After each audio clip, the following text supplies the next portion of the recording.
आप नहीं करेंगे तो अल्लाह पैदा करेगा। मुझे यकीन अल्लाह की जात पर इंशाअल्लाह ताला।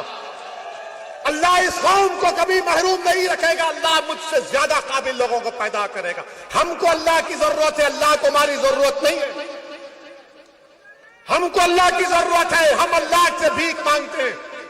मेरे अजीज दोस्तों और बुजुर्गों, फिर CAA का कानून आया। CAA का कानून आया। किसने उस कानून के खिलाफ उस कानून को काला कानून कहा? पार्लियामेंट गवाह है, दुनिया गवाह है कि अल्लाह सुब्हाना व तआला ने मजलिस इत्तेहादुल मुस्लिमीन को ये एजाज बख्शा। ये अल्लाह का करम है कि अल्लाह ने मेरे दिल में इस बात को डाला कि मैंने बीजेपी के 300 MPओं के सामने, अमित शाह के सामने खड़े होकर कहा कि गांधी ने उस वक्त के सफेद फार्म साउथ अफ्रीका के कानून के खिलाफ उसको फाड़ दिया था। आज ओवैसी तुम्हारे इस कानून को फाड़ता है। ये समाजवादी ने क्या किया? कांग्रेस ने क्या किया? हम जब कानून को फाड़े तो सबके सब नजरें नीचे कर लिए। बोले ये क्या कर दिया तुमने, ये क्यों फाड़ा तुमने? हमने कहा हमने इसलिए फाड़ा क्योंकि दिल बोल रहा था, संविधान पुकार पुकार कर कह रहा था ये काला कानून है जो मजहब के नाम पर नाइंसाफी कर रहा है मुसलमानों से। आप कुछ नहीं बोलेंगे, मगर वोट का वक्त, इलेक्शन आएगा तो बोलेंगे वोट हमको दे दो। आप कहेंगे कि अखिलेश ओवैसी तो कानून को फाड़ा, तो अखिलेश बोलेंगे वो हो गया मगर नेता हम हैं तुम्हारे, तुम्हारा काम हमको वोट देना है।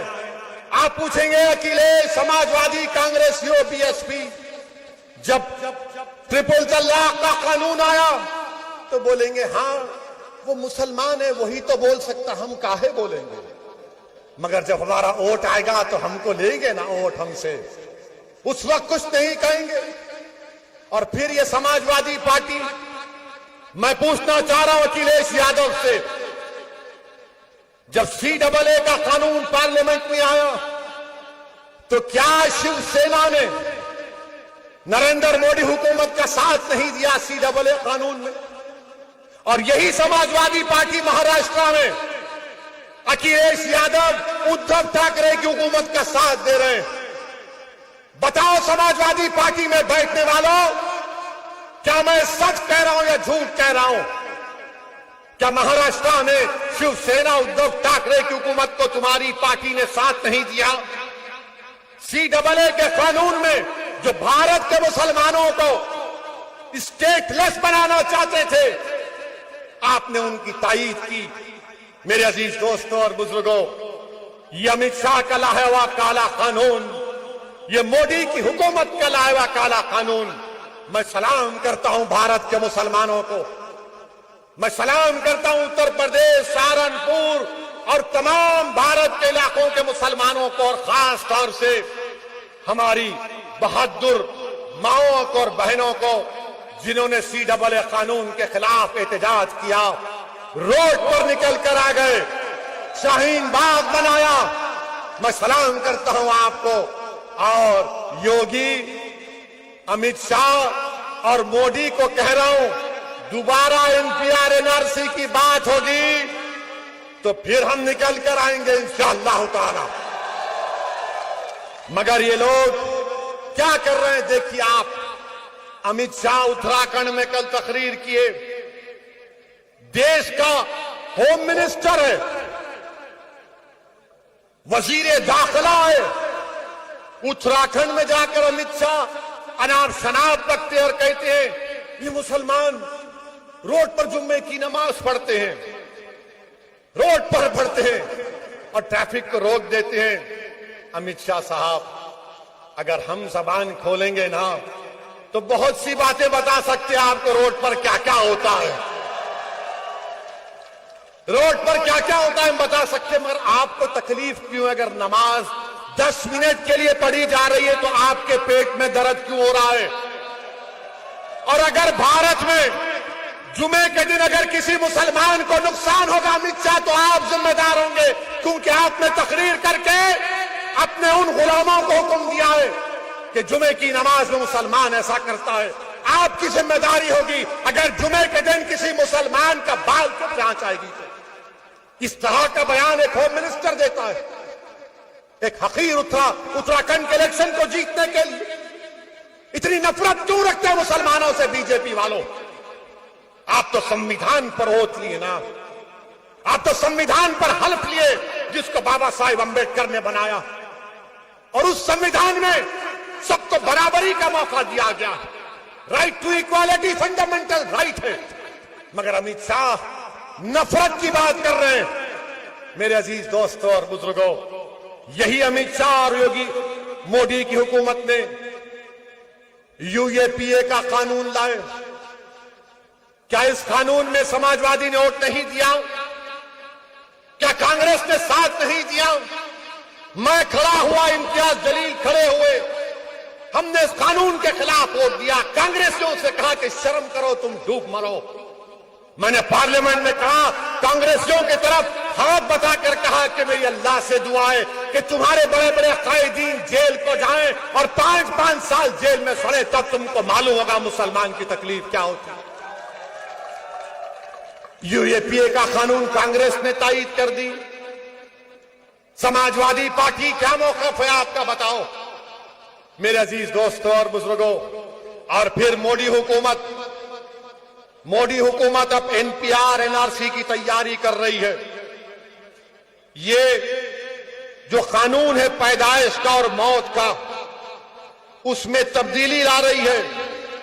1969 का जो कानून है registration of birth and death का, मोदी एनपीआर एनआरसी इस तरीके से लाना चाह रहे हैं कि ये जो अगर कोई पैदा होता है या किसी की मौत होती है, वो रियासती हुकूमत की जिम्मेदारी है उसका रजिस्ट्रेशन करना। संविधान में कंकरेंट लिस्ट में आता है, मगर मोदी हुकूमत एनपीआर एनआरसी को लाने के लिए वो कानून में तरमीम करके कह रही है कि इलेक्टोरल रोल होगा, राशन कार्ड, पासपोर्ट, ये तमाम मरकजी हुकूमत अपने इख्तियारात में लेना चाह रही है। जो आर्टिकल 324 के खिलाफ है, एनपीआर के जो रूल्स हैं वो अनकॉन्स्टिट्यूशनल हैं। मगर मेरे अजीज दोस्तों, ये सुप्रीम कोर्ट के पुट्टुसामी जजमेंट के भी खिलाफ हैं। आप मेरी पैदाइश और मेरी मौत को मेरे आधार कार्ड से नहीं जोड़ सकते, आप मेरे वोटर कार्ड से, इलेक्टोरल कार्ड से नहीं जोड़ सकते। ये साजिश मंसूबाबंद तरीके से मोदी कर रहे हैं। और आप आधार कार्ड, लोग कहेंगे कसौद्दीन ओवैसी तुम डरा रहे हो, डरा नहीं रहा हूं, सच्चाई को बयान कर रहा हूं। इसकी मिसाल दे रहा हूं। तस्लीम नामी एक शख्स यूपी का मध्य प्रदेश में चूड़ियां बेचने गया, 1 महीने से जेल में। उसके आधार कार्ड में सिर्फ नाम के स्पेलिंग की गलती है, तो 1 महीने से जेल में तस्लीम है। याद रखिए, एनपीआर होगा तो एनआरसी हो जाएगा, और जब एनपीआर होगा तो सहारनपुर के तहसील ऑफिस पर नाम लगाया जाएगा कसौद्दीन ओवैसी का, और तहसीलदार नाम देखेगा सच तो कहेगा तू प्रूफ कर दे कि तू भारत का शहरी है। और भारत के शहरी के लिए प्रूफ करने के लिए मुझे अपने मां बाप की पैदाइश को बताना पड़ेगा, उनका डेट ऑफ बर्थ और बर्थ सर्टिफिकेट लाना पड़ेगा। अगर मैं वो कर भी देता हूं, उसके बाद तहसीलदार एक और लिस्ट लगाएगा, तो ये पूरे संघ परिवार के लोग जाकर कहेंगे नहीं, हमको फिर ऑब्जेक्शन है असद के नाम पर, फिर हमसे पूछताछ शुरू हो जाएगी।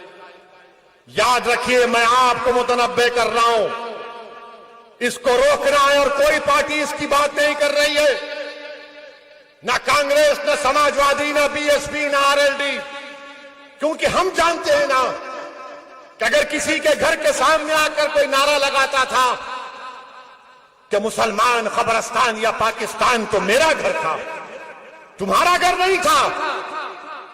मेरे घर के सामने आकर नारे लगाए जाते, मुझे आज भी गालियां दी जाती।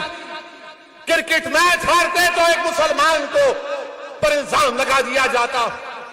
मेरे अजीज दोस्तों और बुजुर्गों, इसीलिए हम आपसे कह रहे हैं कि अपनी क़यादत को बनाइए। मुझे मत देखिए, अपने आप को देखिए। अपने अपने मेरे घर के सामने आकर नारे लगाए जाते, मुझे आज भी गालियां दी जाती। क्रिकेट मैच हारते तो एक मुसलमान को पर इल्जाम लगा दिया जाता। मेरे अजीज दोस्तों और बुजुर्गों, इसीलिए हम आपसे कह रहे हैं कि अपनी क़यादत को बनाइए। मुझे मत देखिए, अपने आप को देखिए। अपने अपने